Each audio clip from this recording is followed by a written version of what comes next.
I want to bring in New Jersey Democratic Congressman Rob Menendez. Congressman Menendez, I want to begin with your reaction to that video and what happened on Father's Day at Delaney Hall.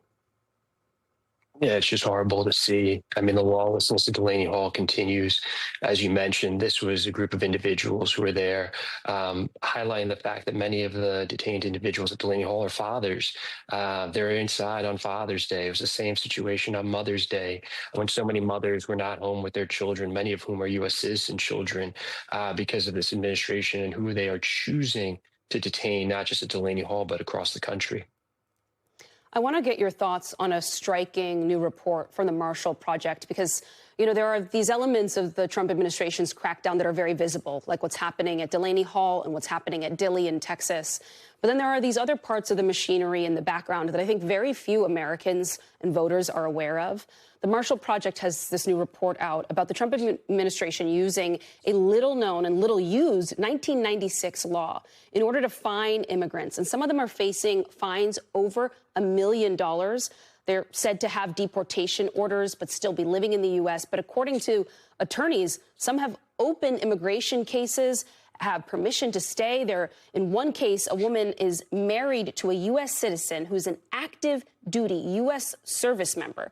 She and her husband have 4 U.S. citizen children, and she's been applying for legal residency.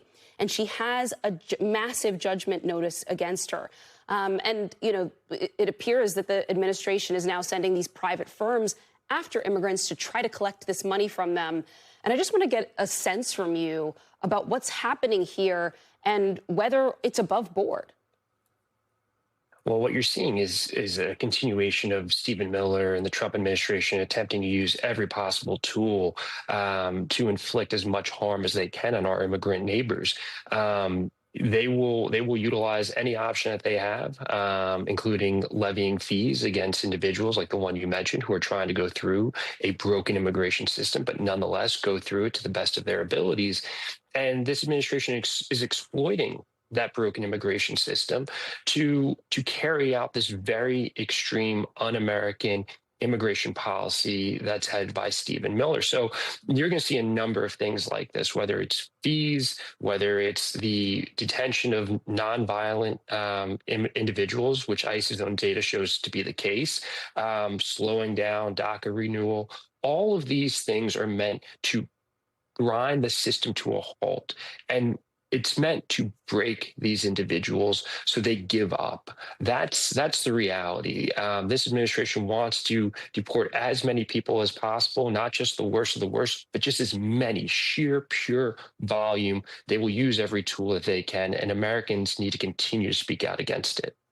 Well, Congressman, what do you make of the fact that DHS now, under Markwayne Mullin's leadership, they are pulling away from their plan to utilize these massive warehouses? They sunk hundreds of millions of dollars into these, what were supposed to be these mega detention centers where there'd be up to 10,000 people inside of them.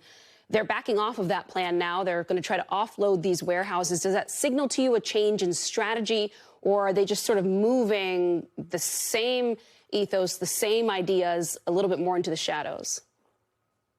Yeah, I think it's the latter. I mean, I don't see this administration doing a complete 180 on how they've approached immigration since last January.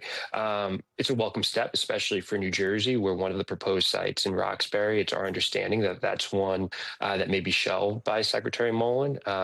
Just for awareness, that is a Republican town, and the entire Republican Council was against that proposed site. In addition to myself, Senator Kim, and members of the New Jersey delegation. So, you know, it's a good step, right? It's a good thing that they're not going through with it. But there's 2 major issues. One is they overspent for all these facilities, and now they have to figure out how to unload them. It sounds like a lot of waste in our federal government. They cut $1 trillion from healthcare in reconciliation because of fraud, waste, and abuse. And now you're seeing a DHS that has been given more resources than they would ever need by Republicans in Congress. They don't know how to spend it. They don't have a plan, and all they are doing is causing harm. So I still worry about what's next for our immigrant neighbors. We will continue to stay vigilant, but one decision that's moving the right direction does not mean that I have any confidence that they will take other actions to get us to a much different place than where we are today. Congressman Menendez, thank you so much.